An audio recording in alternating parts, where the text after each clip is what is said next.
जय हिंद दोस्तों, मैं हूं आफ्ताब खान और आप देख रहे हैं सिटी हेडलाइंस न्यूज़। दोस्तों, एक मामला नवगढ़ पुलिस स्टेशन में आया है जिसमें एक बुजुर्ग आदमी एसबीआई के एटीएम सेंटर पे गए और वो पैसे निकालने की प्रक्रिया कर रहे थे, यानी पैसा निकालना चाह रहे थे, लेकिन कहीं कुछ तो उनको इशूज़ आ रहा था। ऐसे में एक 30 वर्षीय युवक उनके पास आता है, उनसे एटीएम कार्ड लेते हुए कहता है कि मैं आपकी मदद करता हूँ।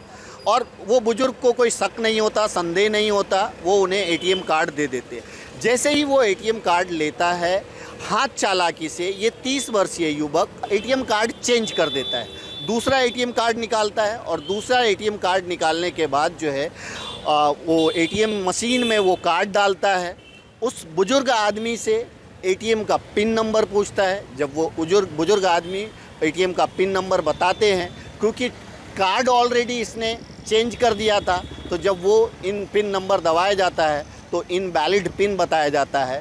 तब वो 30 वर्षीय युवक उस बुजुर्ग आदमी को ये कहता है कि आपके कुछ तो कार्ड में इशू है, आप इसके लिए 1-2 दिन में बैंक में संपर्क करें तो आपका प्रॉब्लम सॉल्व हो जाएगा। उसके बाद वो बुजुर्ग वहाँ से चले जाते हैं। बुजुर्ग एक दिन के बाद बुजुर्ग को कुछ 2 लाख के आसपास का अलग अलग ट्रांजैक्शन का मैसेज आता है। वो परेशान हो जाते हैं कि ये क्या हो गया, और वो बुजुर्ग जो है पुलिस स्टेशन में आते हैं। पुलिस स्टेशन में अपनी शिकायत दर्ज कराते हैं। जब शिकायत दर्ज कराते हैं तो पुलिस टीम है इस पे तेज़ी से काम करती है। इस मामले को संज्ञान में लेते हुए सीसीटीवी फुटेज वगैरह निकालती है, मोबाइल सर्विलांस निकालती है। ये सारा कुछ करने के बाद कहीं ना कहीं पुलिस उस आरोपी तक पहुंचती है। उस आरोपी को पुलिस पकड़ती है, पकड़ के लाती है, और जब इंट्रोगेशन होता है तो उसने ये बताया कि वो उस कार्ड से जो है उसने कुछ शॉपिंग वगैरह परचेजिंग किया। करीबन 1,50,000 के आसपास का टीवी है, अलग अलग चीज़ें हैं जो उसने परचेज किया था। एक तो ये है। उस आरोपी से झड़ती में भी कुछ मुद्देमाल बरामद हुए। उसके साथ साथ करीबन आरोपी से 37 एटीएम कार्ड बरामद हुए। वो 37 एटीएम कार्ड यानी अलग अलग बैंकों के थे। जब और इंक्वायरी हुई तो पुलिस को पता चला कि इस आरोपी के ऊपर अलग अलग पुलिस थाने में करीबन 10 से 12 गुना और दाखिल है।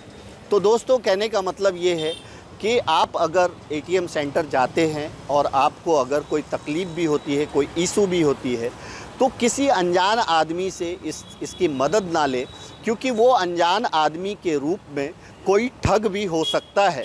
हालांकि सारे लोग ऐसे नहीं होते, लेकिन जो ठग होते हैं बहुत शातिर होते हैं और आपसे वो चिकनी चुपड़ी बातें करके आपको मदद करने के बहाने इस तरह से कार्ड की अदला बदली करके आपकी मेहनत के लाखों रुपए गमन कर जाते हैं। इस मामले में आइए जानते हैं एसीपी शशिकांत भोसले जी ने और क्या कहा। 7 जून को नवगढ़ पुलिस थाने में एक फिरियाद आई, जिसमें फिरियादी एक ज्येष्ठ नागरिक थे।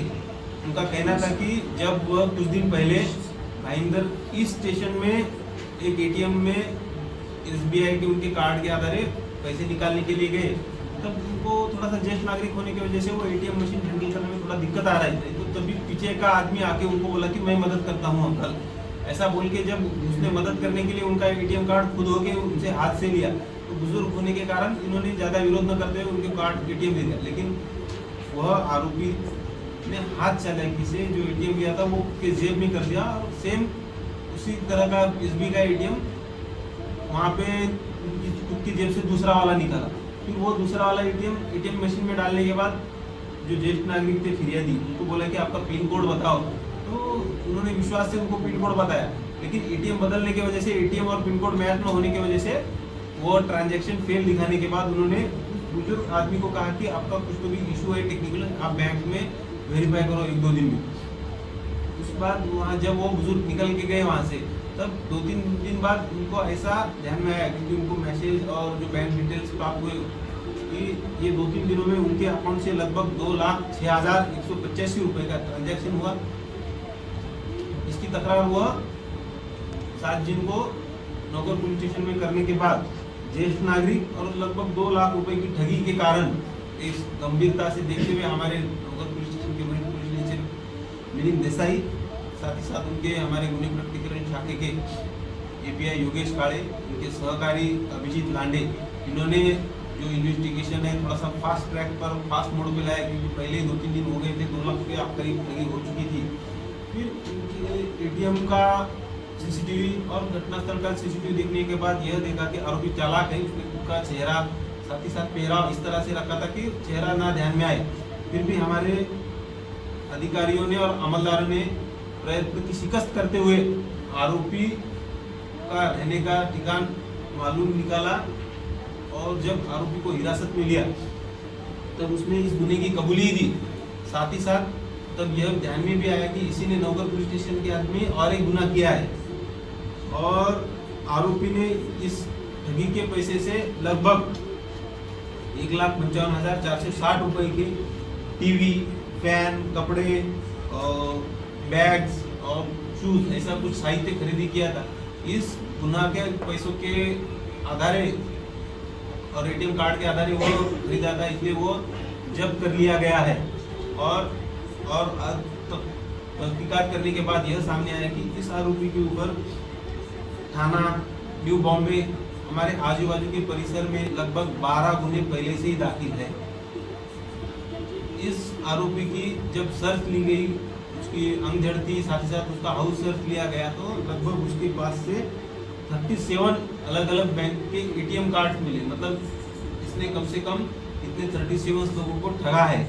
और इतने एटीएम होने के बाद, एक बार ठगने के बाद हर कोई तकरार नहीं करता, तो कोई ब्लॉक भी कर देता, तो वही एटीएम कार्ड वह हाथ चालाकी से दूसरे के लिए देने के लिए इस्तेमाल करता था। ऐसा भी उसने उसके इंट्रोगेशन के दरमियान बताया है। आपके माध्यम से मैं सभी नागरिकों को आह्वान करना चाहता हूँ कि जब कभी भी आप एटीएम में जाते हो, अगर आपको एटीएम मशीन की मालूमात कम है, तो आपका कोई रिश्तेदार, आपका कोई पहचान वाला साथ में लेके जाए, ताकि इस तरह की ठगी आपके साथ ना हो। साथ ही साथ एक बात मैं इस वक्त कहना चाहूँगा कि यह आरोपी मेरा रोड में रहने को लिए है। अगर जब यह किराए से मकान लेने के लिए किसी एजेंट के पास गया था या फिर घर मालिक के पास गया था, तब उस घर मालिक का या फिर प्रॉपर्टी एजेंट का कर्तव्य था कि स्थानीय पुलिस स्टेशन को इसके बारे में, भले ही उनको मालूम ना हो कि ये कोई आरोपी है, क्रिमिनल है, लेकिन फिर भी उन्होंने जो कोई भी हमारे नियम है, प्रावधान है कानूनी, उसके तहत स्थानीय पुलिस स्टेशन को इसकी सूचना देनी चाहिए थी कि हम ये ऐसा मकान किराए से दे रहे हैं। लेकिन ऐसी सूचना अभी तक के तपास में ऐसा आया है कि नहीं दी गई थी। तो अगर ऐसी सूचना दी जाती थी तो स्थानीय पुलिस स्टेशन उसको बुलाता था पुलिस स्टेशन में, क्योंकि उसका नाम जो है हमारी जो सीसीटीवी प्रणाली है उसके अंदर रिफ्लेक्ट होकर उसके ऊपर अलग अलग गुना दिखा रहा है। तो उसको पुलिस स्टेशन में आने के बाद, उसकी इंक्वायरी करने के बाद उसको यह मालूम गिरता था कि यहाँ पे अपना भांडाफोड़ हो चुका है, हम इस एरिया में गुना नहीं करना चाहिए, ऐसा उस आरोपी को समझ में आता था। लेकिन प्रॉपर्टी एजेंट और घर मालिक ने यह जो प्रक्रिया पूरी नहीं की, इसलिए मैं वापस से सभी प्रॉपर्टी एजेंट और जो कुछ भी घर मालिक अपना मकान किराए से देना चाहता है उनको रिक्वेस्ट करता हूँ कि कोई भी किराए से देने से पहले स्थानीय पुलिस स्टेशन को इन्फॉर्म कीजिए। धन्यवाद। जय हिंद, जय भारत।